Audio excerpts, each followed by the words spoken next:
My fellow Americans, Prime Minister Nakasone of Japan will be visiting me here at the White House next week. It's an important visit because while I expect to take up our relations with our good friend Japan, which overall remain excellent, recent disagreements between our two countries on the issue of trade will also be high on our agenda. As perhaps you've heard, last week I placed new duties on some Japanese products in response to Japan's inability to enforce their trade agreement with us on electronic devices called semiconductors. Now, imposing such tariffs or trade barriers and restrictions of any kind are steps that I am loath to take, and in a moment I'll mention the sound economic reasons for this, that over the long run such trade barriers hurt every American worker and consumer. But the Japanese semiconductors were a special case. We had clear evidence that Japanese companies were engaging in unfair trade practices that violated an agreement between Japan and the United States.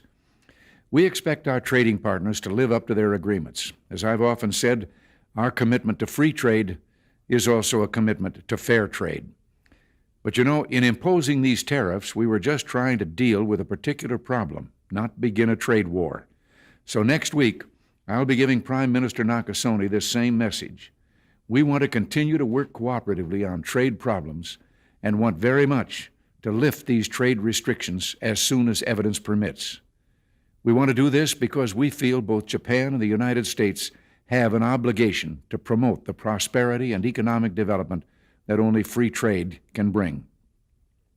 Now, that message of free trade is one I conveyed to Canada's leaders a few weeks ago, and it was warmly received there. Indeed, throughout the world, there's a growing realization that the way to prosperity for all nations is rejecting protectionist legislation and promoting fair and free competition. Now, there are sound historical reasons for this.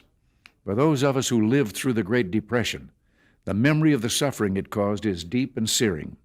And today, many economic analysts and historians argue that high tariff legislation passed back in that period, called the Smoot-Hawley Tariff, greatly deepened the Depression and prevented economic recovery. You see, at first, when someone says, let's impose tariffs on foreign imports, it looks like they're doing the patriotic thing by protecting American products and jobs. And sometimes for a short while it works, but only for a short time. What eventually occurs is, first, homegrown industries start relying on government protection in the form of high tariffs. They stop competing and stop making the innovative management and technological changes they need to succeed in world markets.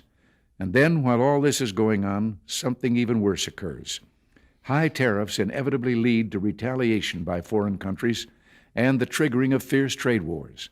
The result is more and more tariffs, higher and higher trade barriers, and less competition. So soon, because of the prices made artificially high by tariffs that subsidize inefficiency and poor management, people stop buying. Then the worst happens. Markets shrink and collapse, businesses and industries shut down, and millions of people lose their jobs. The memory of all this occurring back in the 30s made me determined when I came to Washington to spare the American people the protectionist legislation that destroys prosperity.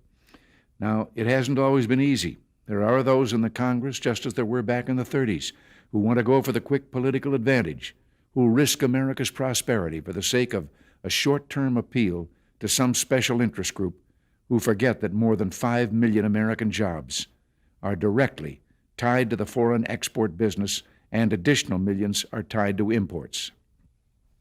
Well, I've never forgotten those jobs, and on trade issues, by and large, we've done well. In certain select cases, like the Japanese semiconductors, we've taken steps to stop unfair practices against American products, but we've still maintained our basic long-term commitment to free trade and economic growth. So, with my meeting with Prime Minister Nakasone and the Venice Economic Summit coming up, it's terribly important not to restrict a president's options in such trade dealings with foreign governments. Unfortunately, some in the Congress are trying to do exactly that. I'll keep you informed on this dangerous legislation because it's just another form of protectionism, and I may need your help to stop it. Remember, America's jobs and growth are at stake. Until next week, thanks for listening and God bless you.